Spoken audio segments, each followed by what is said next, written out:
बिस्मिल्लाहिर्रहमानिर्रहीम। Dear students, हमने पिछले लेक्चर के अंदर पढ़ा था कि एसी मोटर की जो कंस्ट्रक्शन है वो कैसे है और एसी मोटर के जो कंपोनेंट्स हैं वो कौन कौन से हैं और किस किस काम आते हैं मोटर के अंदर।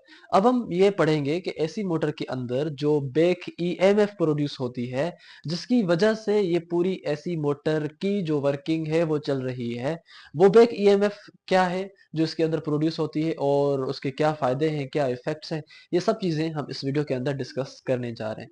सबसे पहले हम यहाँ पर यह समझेंगे कि ये जो प्रोडक्शन हो रही है बैक ईएमएफ की इलेक्ट्रिक मोटर्स के अंदर, दरअसल ये आपको तब समझ आएगी जब आप हमारे वो वीडियोस देखे होंगे जिसमें हमने बैक ईएमएफ के बारे में या इंडक्शन ऑफ ईएमएफ के बारे में समझाया है, जो कि हमने लेंज लॉ के अंदर भी समझाया है और उसके बाद भी कुछ वीडियोस के अंदर। तो अगर आप ये वीडियोस हमारे देखना चाहते हैं तो फेराडेज लॉ के अंदर या लेंज लॉ के अंदर हमने इस चीज को समझाया है। आप वहां जाकर इन लेंज लॉ के इन टॉपिक्स को जाकर जरूर देखें, ताकि आपको ये या इस चीज या इस प्रोसेस के बिहाइंड जो प्रोसेस है वो आपको समझ आ जाए। तो यहाँ पर आपके पास ये है कि जो बैक ईएमएफ प्रोड्यूस हो रही है हमारी इलेक्ट्रिक मोटर्स के अंदर, वो तब होती है जब मोटर की जो कॉइल है वो रोटेट करती है मैग्नेटिक फील्ड के अंदर। अब ये आपके पास स्टेटर की मैग्नेटिक फील्ड है और ये आपके पास एक रोटर है। ये रोटर जब रोटेट करेगा इस मैग्नेटिक फील्ड के अंदर, तो उस टाइम इस रोटर के अंदर बैक ईएमएफ इंड्यूस हो जाती है।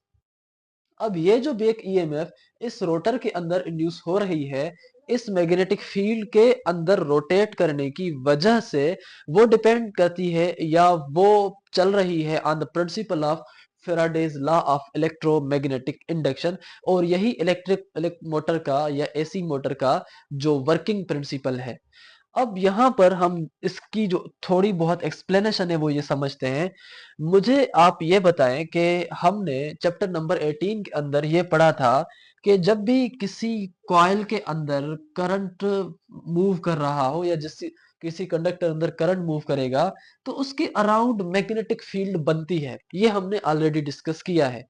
करंट जब भी कंडक्टर में फ्लो होगा तो उस करंट के फ्लो होने की वजह से उस कंडक्टर के अराउंड मैग्नेटिक फील्ड बन जाती है। हमने चैप्टर नंबर 18 को इंतहाई आसान तरीके से समझाया है, क्योंकि ये चैप्टर नंबर 18, चैप्टर नंबर 19 ये सब उस एक के ऊपर डिपेंडेंट थे। तो इसी वजह से आपने अगर हमारी वो प्लेलिस्ट नहीं देखी तो आपसे रिकमेंड है कि वो आप जरूर देखें, ताकि आपके आइडियाज और आपके बेसिक्स सारे क्लियर हो जाए।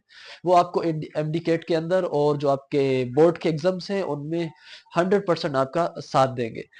तो सबसे पहले हम इसकी एक्सप्लेनेशन में आते हैं कि जबकि कॉइल की जो रोटेशन है इंड्यूस करती है अपोजिंग करंट, जिसको आप बैक ईएमएफ कहते हैं। अब ये जो कॉइल की रोटेशन है, इस कॉइल की रोटेशन की वजह से कॉइल के अंदर एक अपोजिंग करंट इंड्यूस हो जाता है और उस अपोजिंग करंट को हम बैक ईएमएफ कहते हैं। अब ये जो इसके अंदर करंट इंड्यूस हो जाता है, वो करंट अपोज करता है वोल्टेज को जो उस मोटर को स्पिन कर रहा है। देखें, यहाँ पर हमने पिछले इस पार्ट 1 में समझाया था कि जब ऐसी वोल्टेज या ऐसी करंट आप इस मैग्नेटिक फील्ड को देंगे, तो उस ऐसी वोल्टेज की वजह से इसकी मैग्नेटिक फील्ड बनेगी और वो magnetic field rotating magnetic field होगी और वो इसको रोटेट कराएगी।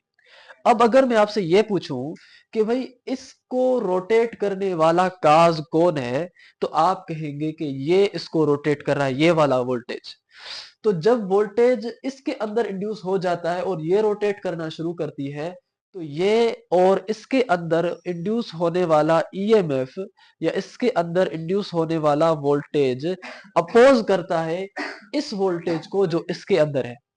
अब इसको आप दोबारा समझें आसान लफ्जों में। देखिए, एक आपके पास प्राइमरी वोल्टेज है यहाँ पर, जो कि इसको रोटेट कर रहा है।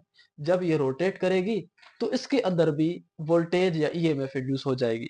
अब एक वोल्टेज है यहाँ पर जो इसको मूव करवा रहा है और एक वोल्टेज वो है जो इसके मूव होने की वजह से इसके अंदर आ गया है। अब दो वोल्टेज हो गए, एक ये और एक ये।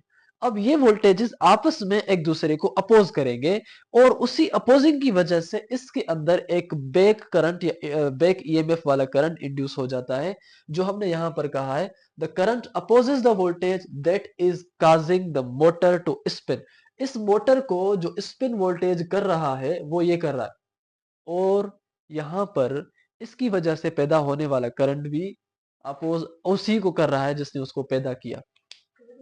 अब यहाँ पर इसका आप इफेक्ट थोड़ा समझें कि ये जो आपके पास बैक ईएमएफ है वो रिड्यूस करती है वोल्टेज को across the coil and the amount of current it draws.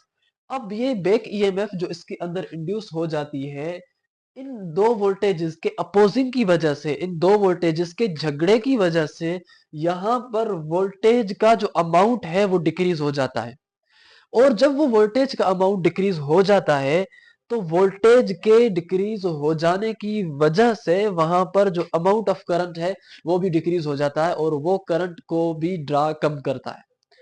अब यहां पर ये समझे कि वोल्टेज कम हुआ तो करंट भी कम ड्रा हो रहा है। ये ऑटोमेटिकली वहां पर सारा कुछ हो रहा है इसी मोटर के अंदर। अब जब ये हो रहा है ऑटोमेटिकली, इसको हम कहते हैं सेल्फ रेगुलेशन सिस्टम। अब ये जो सेल्फ रेगुलेशन सिस्टम है या सेल्फ रेगुलेशन मैकेनिज्म है वो हेल्प करता है इस मोटर को कि वो ज्यादा से ज्यादा करंट को ड्रा न करे और वो ओवरहीट ना हो। अब अगर ये एक दूसरे को रोकते नहीं या वोल्टेज कम हो जाने की वजह से अगर करंट कम ना होता और करंट और से और बढ़ता जाता, तो जब जहां पर भी करंट बढ़ जाता है वो चीज गर्म हो जाती है, वो चीज हीटअप हो जाती है, जिसकी वजह से हम ये कह रहे हैं कि इस बैक ईएमएफ की वजह से वहां पर जो सेल्फ रेगुलेशन मैकेनिज्म बन रहा है वो इस मोटर को ठंडा रखने में हेल्प आउट कर रहा है। वो उस मोटर के अंदर जो एक्सेस करंट ड्रा हो रहा है उससे भी बचाता है और ओवर हीटिंग से भी बचाता है। ये चीजें हमने बैक ईएमएफ के टॉपिक के अंदर लेंज लॉ के अंदर भी समझाई है। अगर आपको इन चीजों में थोड़ी बहुत मुश्किलातें हो रही हैं, हालांकि मैं आसान लफ्जों में समझा रहा हूं, लेकिन फिर भी अगर वो बुनियाद नहीं होगा तो बिल्डिंग लचकती तो जरूर है। इसी वजह से आप हमारे उन वीडियोस को शुरुआत से लेकर आखिर तक ध्यान के साथ सुने ताकि कोई भी ऐसी चीज आपकी न रहे जो आपको इन टॉपिक्स को समझने में दुश्वारी दे रही हो। अब हम यहाँ पर ये समझते हैं कि आपकी जो इफेक्ट है मोटर स्पीड के ऊपर वो कौन कौन से होंगे।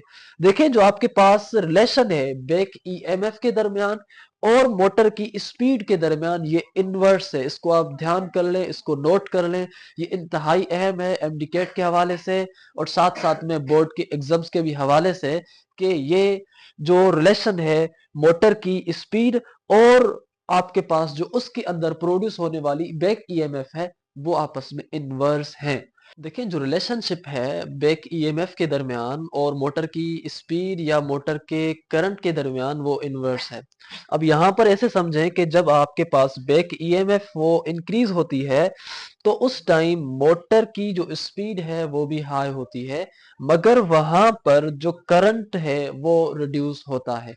अब ये रिलेशन है इनके दरमियान। तो आई होप कि आपने जो यहाँ पर सिंपल सिंपल चीजें हैं वो आपने जरूर समझी। आपको अगर इनकी डिटेल्स चाहिए और आप इनके बेसिक्स तक जाना चाहते हैं तो हमारे जो चैप्टर नंबर 18 के लेक्चर्स हैं और उससे पहले वाले लेक्चर्स हैं वो ध्यान से सुने ताकि आपको कोई भी मसला किसी भी टॉपिक के अंदर ना हो। तो मिलेंगे नए वीडियो में, तब तक दीजिएगा इजाजत। अल्लाह हाफिज।